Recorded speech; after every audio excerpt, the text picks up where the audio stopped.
We are in Mark 5, and we just talked about, we were talking about the story, the incident in which Jesus casts a whole bunch of demons out of some poor man in Gentile area, and the demons go into the pigs, and the pigs are stampede into the lake. They could make great movies out of this, except they don't want to hurt any animals while they make movies. They would have to do that by computer graphics. We stopped in the middle of the story, so let's look at the text and see where we are. This is under Jesus restores a demon-possessed man. We stopped down here in verse 13. Okay. Of pigs, 2,000 in number, rushed down the steep bank into the lake and were drowned. And so that the pigs, or the demons, were kind of ironically ended up hurting themselves. And that is true of sinful behavior, of demons being evil spirits. Their sin hurts themselves. They didn't want to be kicked out of the area, but they went into the lake instead. And we're not sure whether people of that day and age thought that demons could die or would exist in, I don't know, whether they would possess fish. Some demons could live on water, and others seem to avoid water, just depending on the local legend of what they thought about what demons could do. Now, often they thought that the demons had to stay in a particular area. If they didn't occupy one person, they would want to go to another. They didn't want to be, disembodied. They wanted to be in something, for some whatever reason. We don't know enough about the psychology of demons in order to know exactly what was going on there. But here, the rest of the story is verse 14. The people tending the pigs ran off and reported this in town. It wasn't the big city, but it was a town there in the countryside. And they were spreading the news of what happened to the pigs. Now, I don't know. If I were tending the pigs and I lost all my pigs, I'm not sure that I would want to tell people about it. This was a pretty dramatic event, and I suppose they just had to tell somebody what an amazing thing had happened. Verse 15, when the people came to Jesus, they saw the man who had been possessed by the legion of demons. They knew who he was, and he was sitting there dressed and in his right mind. And they were afraid. What do you think they were afraid of?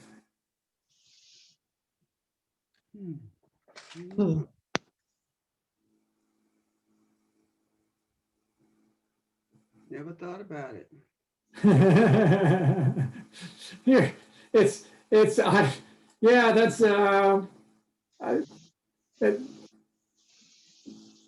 Mark, and as Mark tells the stories, I've noticed that he often talks about fear and faith and amazement. He talks about people's emotions in those three categories. But here, the people were afraid. Were they afraid that the demons were going to come back? Were they afraid of Jesus? It reminds me of the story when Peter was fishing and Jesus caused a miraculous catch of fish. And Peter said, "Go away from me because I'm a sinful man." He was afraid to be in the presence of someone who was holy and righteous and representative of God. And maybe that's what's happening here with the people. They are fearful of the holy because they recognize they aren't. And they're not sure what the holy person will do with them. Will the holy person cast them out? You know, people are often afraid of the unknown. They don't know what Jesus, what his powers are. Clearly, he has great power. How he's going to use it, and they're afraid because they inside know that they're guilty of something. So wait, this makes us nervous. Hope you get out of here. Well, there's that's kind of speculation. Mark just tells us they were afraid. He doesn't tell us what of. Verse 16, those who had seen it, the people, what had happened to the demon-possessed man. Earlier they had talked about the pigs, and now suddenly they surprise, wow, here's this demon-possessed man. Well, he's not possessed anymore. He's, wow, miraculously cured. So they told the story of what happened. People, verse 17, began to plead with Jesus to leave their region, that he made them uncomfortable. Now, these were Gentiles. That might have had something to do with it. They were uncomfortable with having a Jewish miracle worker in their midst. But you would think that if Jesus had the power to heal this man, surely they had a lot of sick people in their own region that could benefit from Jesus. Mm-hmm. They didn't seem to think of that. They just said, whoa, all this makes us uncomfortable. Will you please go away? We would rather be left alone than to experience whatever you might do to us. Yeah. Mike, I always contrast this with the city of Sychar, when the woman of Samaria ran to tell them of Jesus, and they went out and invited him to the city, and he remained with them for 2 days. And the contrast between the two Gentile cities. Yeah, that's a great contrast. Thanks for pointing that out. The Samaritans were only half Gentile, half Jewish, kind of a hybrid between the two, a Jewish-like religion. But yeah, there was a very definite, completely different response. Instead of favor, fear. There was a woman too that was possessed, and he is like being used to predict things. And then when the bad spirit was removed from her, the people were upset of Jesus. Go away. It's just like you're making our business bad. So I guess there's into what it is for us. And now since you remove the evil spirit in this man, maybe he's a, how do I say it? It's just like he's like a freak in a in a in a show that they're, oh, maybe this person can do this. And now that the spirit were gone, it's just like, oh, we cannot do business anymore with this guy. And they're afraid, just like the lady who was being used to predict things, but it's really the devil who was thinking, who is possessed by that lady. Right. It sounds like there was a lot of confusion for them. It sounds like they were very confused. The problem with the Gentiles and the Jews, and you got these two cultures and these two belief systems and these two ways of life, and then all this is going on. It was confusing and fearful, and fear is generated from confusion when you don't know what the answer is. Right. Fear of the unknown. I think Lena is raising her hand. Oh, yes, Lena. Could they have been afraid of the fact that this guy was in this way for many, many years, and the fact that they saw him sitting there, closed, and they might have been afraid that, he might revert back, that could have been what they've been afraid of also. Oh, yeah, that's a possible. like he was bullied by the people. All right. Yeah, Burmy, thanks for pointing out that Lena was raising her hand. I have only a strip of, faces. Oh, And I can't see everybody at once. I'm seeing only part of them at a time. So I'll have to look, or you can call out, if I'm not fine. noticing your hand. Yes. I'm wondering, when you said that they were Gentiles, it made me think of their understanding of gods. And so a god their gods were not good gods. And the idea of a God with this kind of power, they might not have been so anxious for that person with that kind of power to hang around.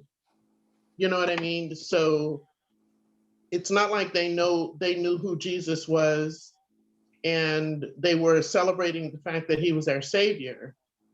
They were maybe possibly relating it to what they knew of gods, small g, which could wreak havoc in a community.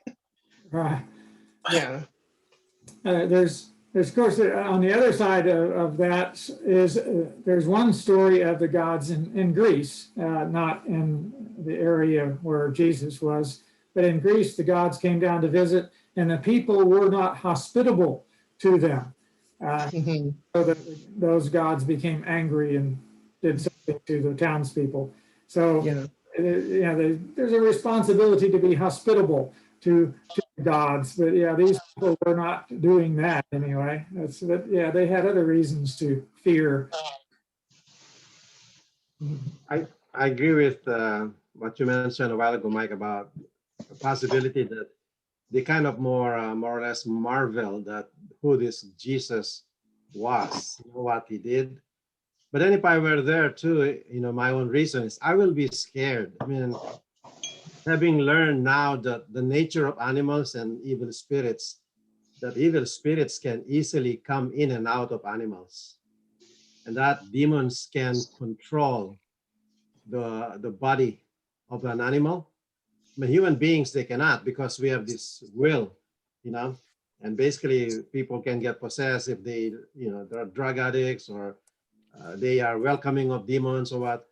But the animals here, there's 2,000 of them, that evil spirits came into them, controlled their bodies, ran, and jumped off the cliff.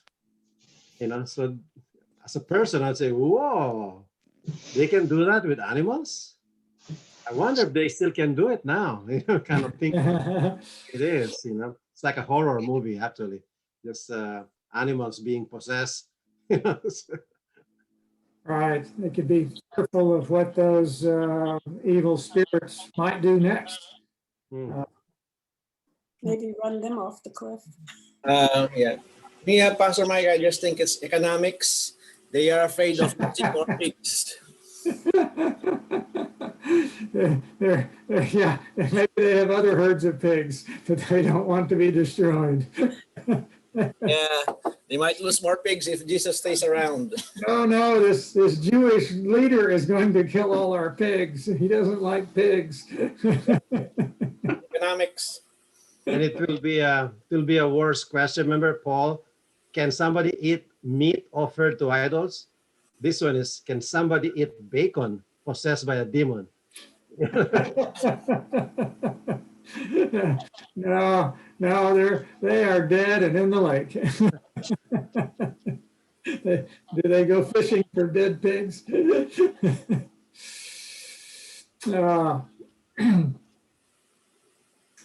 Yeah, so it's interesting what kind of reaction people had to this, and I'm sure that Mark wants us to see the kind of reaction that they had, but because he's also leading in his story to show some negative reactions to Jesus. It's not just big crowds wanting to see Jesus, but there's also some negativity going on.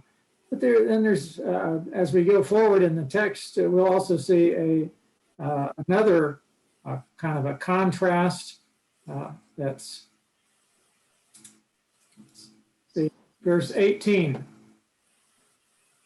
Well, the people wanted Jesus to leave the region, and so Jesus was going to. He was going to go back home. Jesus was getting into the boat. The man who had been demon possessed begged to go with him. It's like, oh, I want to be your disciple. Here's a Gentile wanting to be a disciple of a Jewish rabbi. That's pretty unusual in itself. Jesus did not let him. That's interesting too. There could have been several reasons for that. But he told the man, go home to your own people. Tell them how much the Lord has done for you and how he has had mercy on you. So Jesus is commissioning like this Gentile man to be an evangelist. It's like the woman of Sychar told all the people in her town about what Jesus did. Here Jesus is telling the man to go tell people what Jesus did. It's like, oh, well, the man wanted to be a disciple, and Jesus is saying, well, you already know enough to be doing something that you can, share good news about what the Lord has done. People would understand the Lord there to mean God, but the man went away and began to tell in the Decapolis, the Greek cities, how much Jesus had done for him. So Mark is kind of equating the Lord and Jesus there without drawing attention to it, just kind of substituting one name with another. And Jesus, where Jesus had asked people in Galilee to be quiet about miracles, here he's telling the Gentile man to publicize it.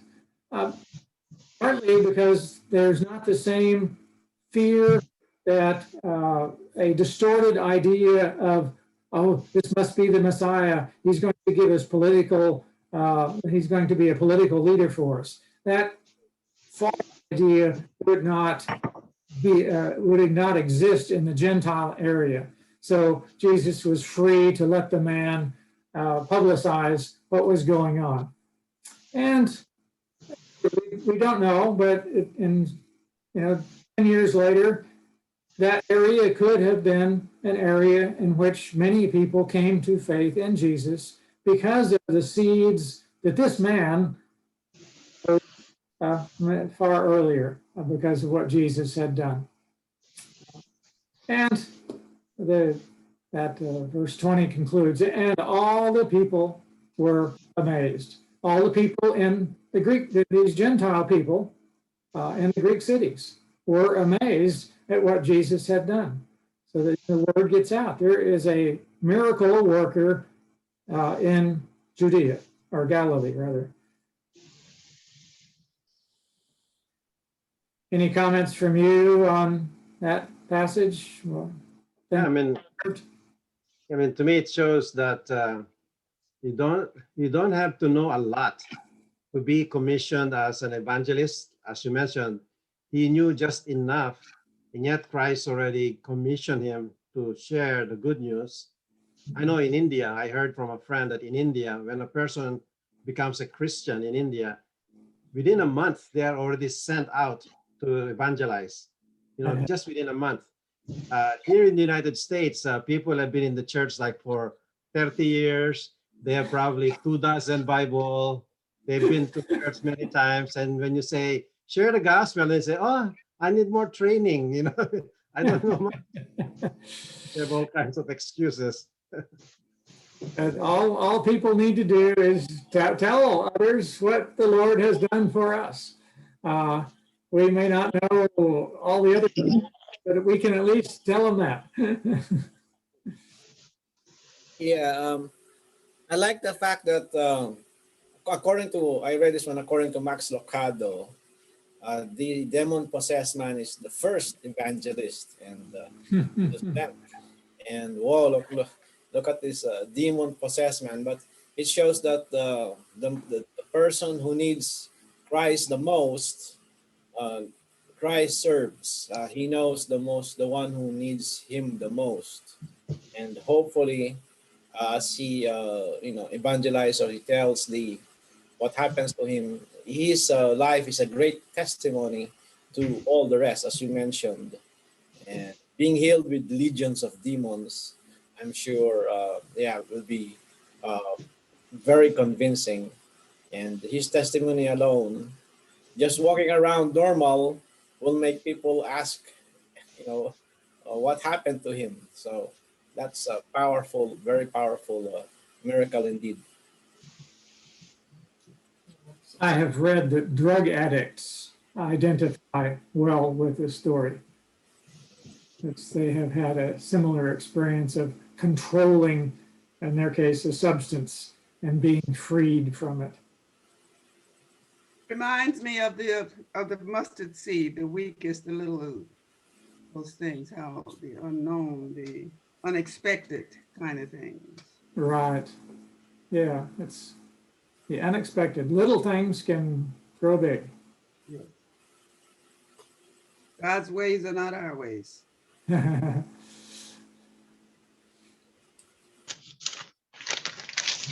Okay, let's look at the next story there. Jesus raises a dead girl and heals a sick woman. This is one story wrapped inside the other, what some of the scholars call a sandwich. It's not a very scholarly name, I guess, but it's kind of the one story provides the bread and the other story is the filling in between. And the two stories are related in some way, that they can help one help explain the other. In this case, they're both about a female woman in one case, a girl in another. Both of them had 12. The year 12 was significant in some way, and both were healed by touch. Both were, and faith was involved, as in most of Jesus' healings. The two stories are significant too, in that they show two different people of two very different statuses. One is a synagogue ruler; he has high status in the community, and the other is a woman who has this flow of blood and is like permanently unclean, socially ostracized, excluded from the worship of the community, and had been for 12 years. So she was very low status religiously, but Jesus heals them both. Jesus is what people of all status levels need. So verse 21, Jesus had again crossed over by boat to the other side of the lake. That means back on the western side, the area of Capernaum. The Mark doesn't tell us exactly which city he was at. There were several cities on the other side. A large crowd gathered around him while he was by the lake. Well, it's like they saw him coming in the boat, and even before he landed, they were starting to gather. And verse 22, one of the synagogue leaders named Jairus, it's one of the few healing stories that actually names the person being healed. This synagogue leader named Jairus came. When he saw Jesus, he fell at his feet as a posture of begging, of recognizing that Jesus, he was desperately in need of something that Jesus could help him with. Jairus pleaded earnestly with Jesus. So, and this is some worth pointing out too. Not all religious leaders opposed Jesus. Here, Jairus is one who certainly did not, and recognized that Jesus had the kind of power, spiritual authority that was not found in the other religious leaders. But Jairus pleaded with Jesus, "My little daughter is dying. Please come and put your hands on her so that she will be healed and live." Jesus could heal without touching people. but people expected a touch. That was the way healings normally were done. It involved some kind of touch. Maybe there's a little bit of magical thinking in there, but Jesus does not, fuss around with that. You know what? I don't have to come and touch her. I just, why didn't you just ask me to pray right here and I'll heal her from a distance? He could have done that, but no, he goes with Jairus. Verse 24, Jesus went with him. A large crowd followed and pressed around him. And I was trying to imagine what that might be like. Why would, here you have a group of people traveling. Would they normally travel so closely together that people would be jostling against one another, bumping into one another, or wouldn't there normally be a little group of disciples, like bodyguards around Jesus, one in front and one on the side and one on each side, one behind, and they all go together. But it makes it sound like Jesus is in a crowd that's just milling around. It's not going in a particular direction. So I was thinking, well, how might this have happened? And I could see how it could happen in some of the streets of the towns of first century Galilee, because the streets get very narrow. They start as a big crowd on the beach, but as they go into town, that street gets narrow and that turns into an alley. And so you do have people, they're all trying to keep pace with Jesus, and they're all bumping into each other because they're in this narrow passageway. It's just narrow enough for a couple of people maybe, but here we've got a whole crowd trying to get through. So at least that's how I imagine this kind of scenario could happen with, how would Jesus be so hemmed in by people and people touching him that, the disciples thought, well, everybody's touching you.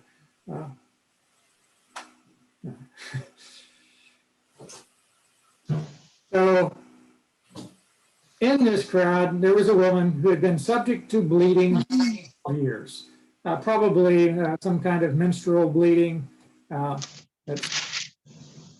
Anyway, no matter where she was bleeding from, it would have made her ritually unclean. And technically, she should not have been in the crowd because she would be touching other people, including these religious leaders, and making them unclean without their knowledge. And they wouldn't like that. So she was being quite bold in doing what she did. She knew what she wanted to do, and she had already spent all her money. She didn't have much to lose. She was already ostracized. So she went ahead and did what she thought she needed to do.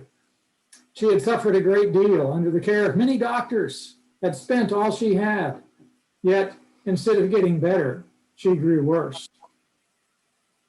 And that part of the story, Luke does not include when he tells it. Luke, the doctor, doesn't want to make other doctors look bad, so he omits this part about spending all her money on doctors. Verse 27, when she heard about Jesus, she came up behind him in the crowd and touched his cloak. Matthew says that she touched the tassels on his garment, like his prayer shawl. But Mark is writing to Gentiles. He doesn't get into that religious aspect of his clothing. But she too thought that she needed to be healed by touch. But she could touch his cloak. Verse 28, because she thought, if I just touch his clothes, I will be healed. So that she had a lot of faith in that. For whatever reason, she knew that she was confident that this would be effective for her. Verse 29, and it was. Immediately her bleeding stopped, and she also felt in her body that she was free from her suffering. She knew that she was healed. Just as verse 30, Jesus realized that power had gone out from him. She realized that power had gone into her.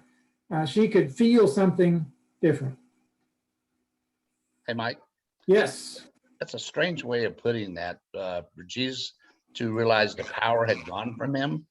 That seems strange to me. Power, like an electric jolt or something, but could it be like the Holy Spirit because she did have so much faith, went through Jesus to her type thing?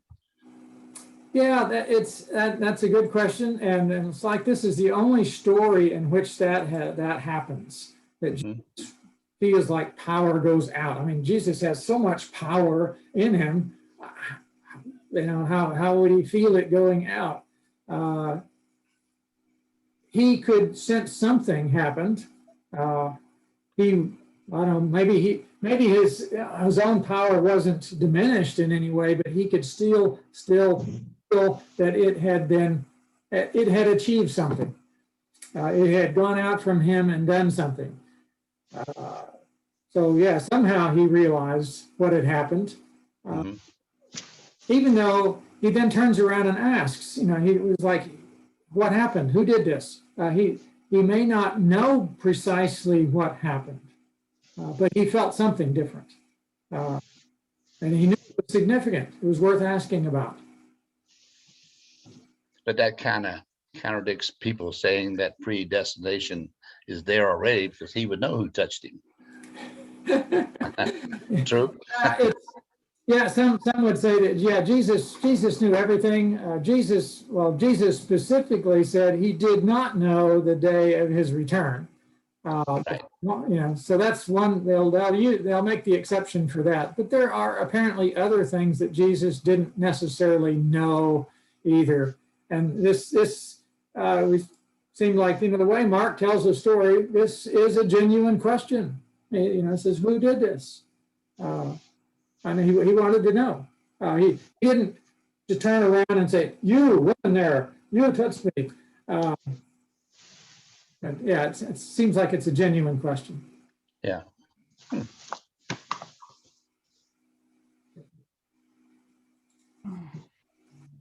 right.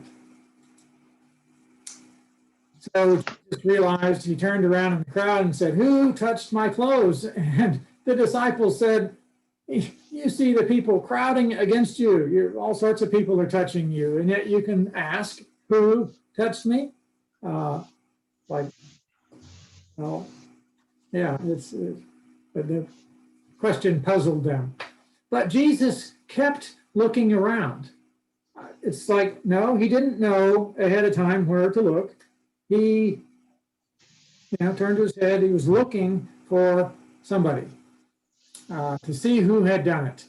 And then verse 33, the woman, knowing what had happened to her, came and fell at his feet and trembling with fear, told him the whole truth. She confessed. She confessed to her story. She could have been kind of embarrassed about it because she was violating social norms in that she was an unclean woman, mingling and jostling against men.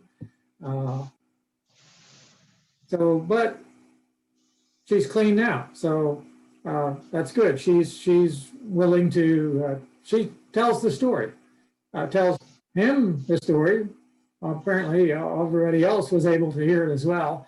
So she is doing too what he had told the demon-possessed man to do: tell people what the Lord has done for you, and she does. Verse 34, he said to her, daughter. Well, it's rare for Jesus to call somebody a daughter. And think, this Jesus is, say 30 years old. This woman has had a menstrual bleeding for 12 years. Maybe she started at age 12 and she's now 24. She's not that much younger than Jesus. He calls her daughter. It's like a term of endearment. Yes, I love you like a daughter. But And another place, Jesus talks about a daughter of Abraham. She's part of who he considers his family. He doesn't have any daughters of his own, but she is like a daughter to him. He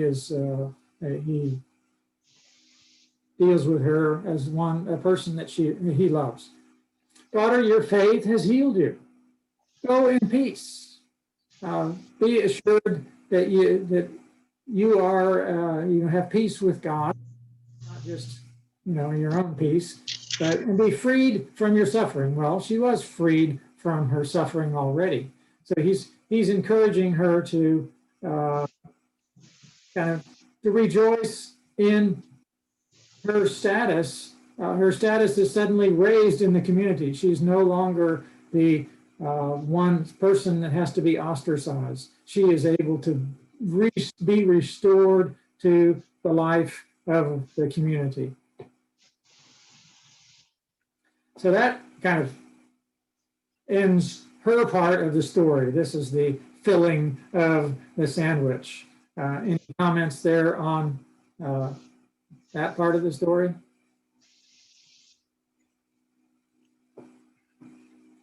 Yeah. Oh, yes. Yeah, this Millet. Yeah, okay, hold on. With the lady, she's been suffering 12 years of bleeding, and then there's this girl who's 12 years old and who died too. Can you just imagine? It's kind of like the 12 years she's suffering, and then also Jesus is going to take care of the start of this lady's suffering. There was a baby who was born at the time, and she's now 12 years old. Kind of like. Yeah, and kind of the coincidences come together there. Right. Yeah, and you pointed out that the girl had died. Jesus said she's not dead, but we'll get there. I was thinking I was going to comment on that, and I forgot all about it. That's because we haven't got there yet. Let's go there then. Resume the story there. While Jesus, in verse 35, Jesus was still speaking, some people came from the house of Jairus, the synagogue leader. Your daughter is dead, they said. Why bother the teacher anymore? It's like, well, it's all over. End of story. But no, it's not the end of the story. Overhearing what they said, Jesus told him, don't be afraid. That's a mention of fear again. Just believe. Just have faith. And what was he supposed to have faith in? What was he supposed to believe? Yes, say. Didn't really say. It's like maybe the sentence would function of just trust me,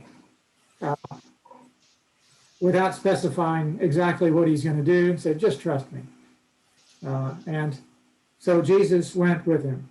But verse 37, he did not let anyone follow him except Peter, James, and John, the brother of James. This group of three were privileged to be at several of Jesus' moments in his life.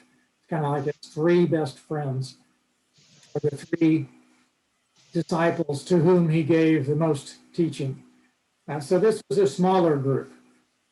Verse 38, when they came to the home of the synagogue leader, Jesus saw a commotion with people crying and wailing loudly.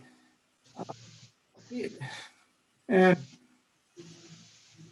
verse 39, he went in and said to them, why all this commotion and wailing? The child is not dead, but asleep. But sleep is kind of a euphemism for being dead.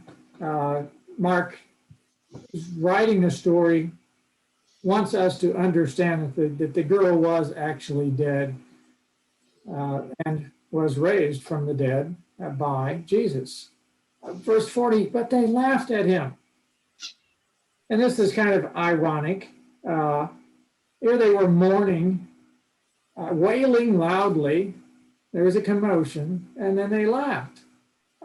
This does not sound like genuine sorrow on their part. They were not and they were probably professional mourners, which they had in that day and age. Was when somebody died, they would hire the people in the neighborhood who had the loudest voices to wail and weep and play on their flutes some mournful tune, kind of an expression of the family sorrow. But the professional mourners themselves, they were called for every death in the neighborhood. They were not always personally invested in the one who had died. They were not necessarily sorrowful themselves, but they were just paid to make a commotion. And here Jesus says, hey, just be quiet, not really dead, go home. And they laughed at him. They knew she was dead. But their laughter, it's kind of irony too, because in the story, Jesus does turn mourning into laughter. Not for the reason these people had. They laughed at him. But Jesus, by raising the daughter from the dead, people are going to laugh with him and rejoice rather than mourn because of what he had done. So verse 40, he put them all out. He took the child's father and mother and the disciples, those 3 disciples who were with him. He went into where the child was. He took her by the hand, said to her, and here Mark uses an Aramaic words, Talitha kum, which means, little girl, I say to you, get up. Talitha actually means lamb, but it was a term of endearment that people would use for their small girls.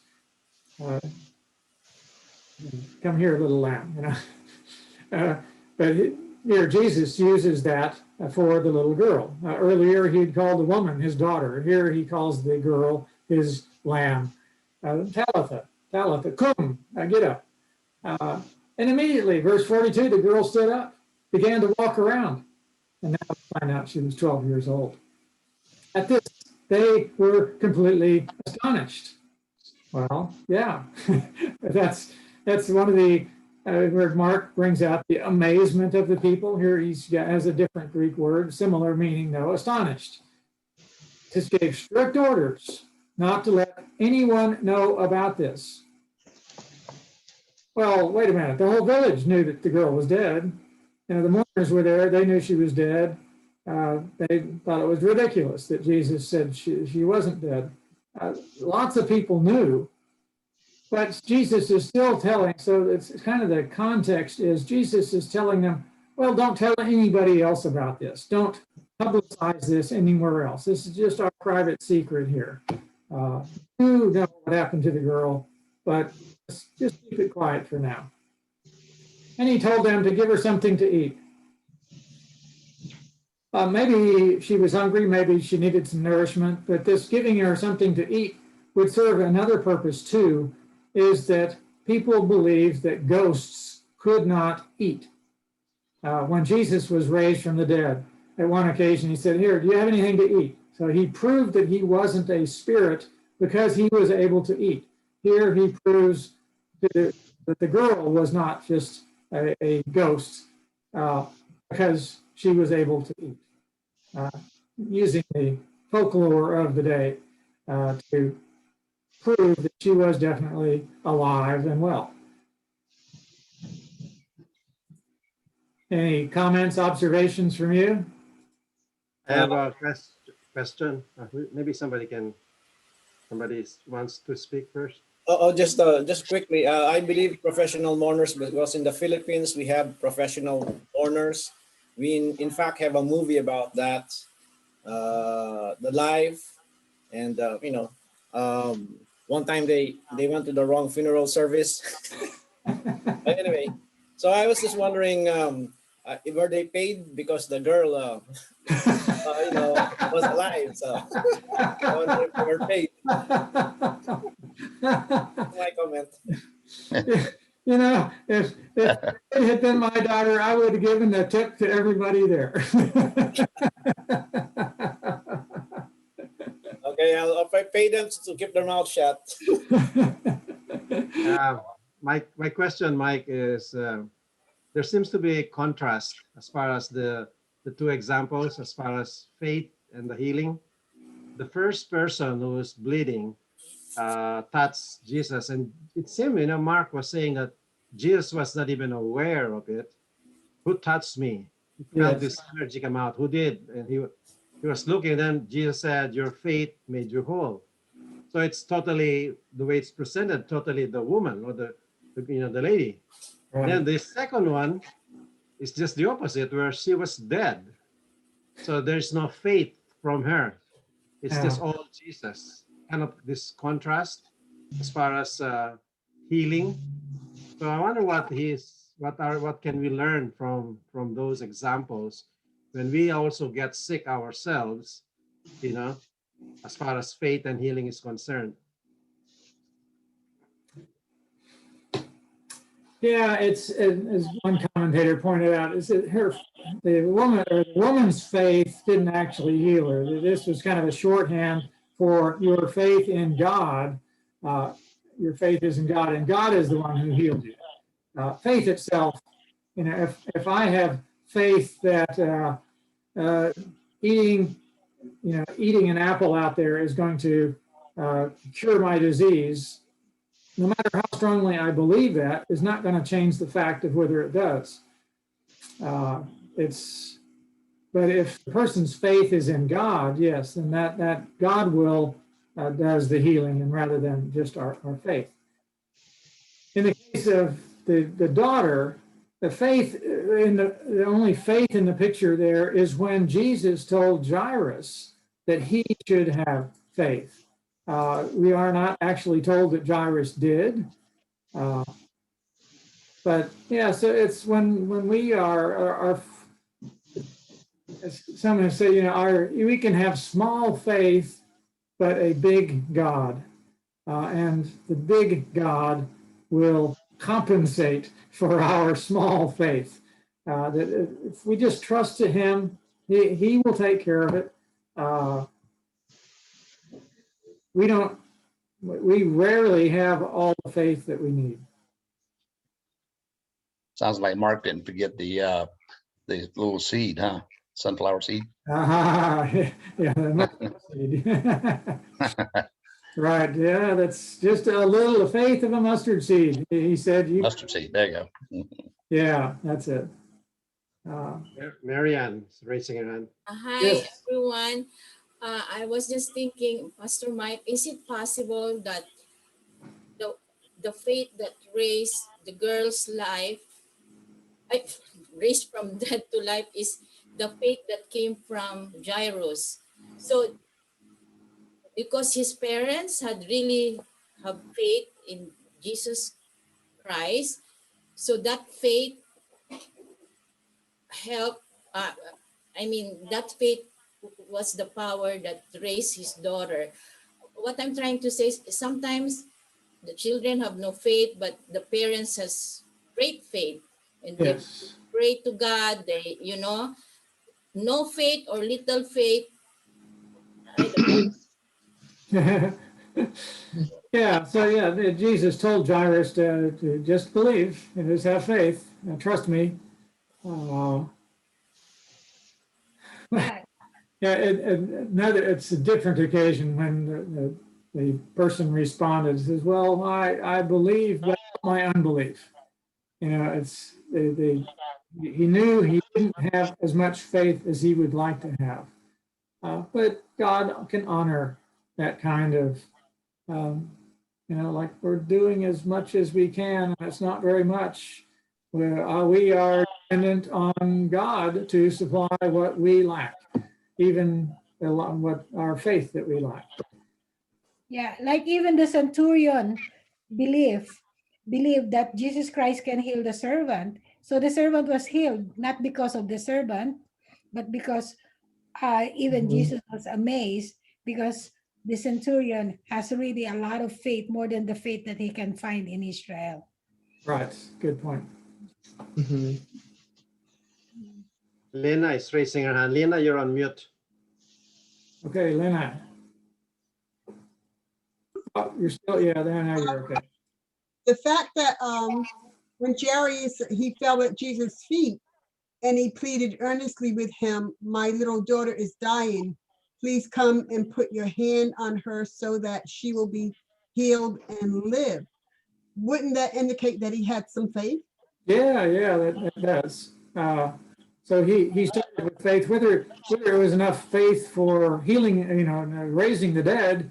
I don't know, but yeah, it's the Greek word could be translated "continue to have faith." The word is not precise enough to know whether it means continue or just have faith.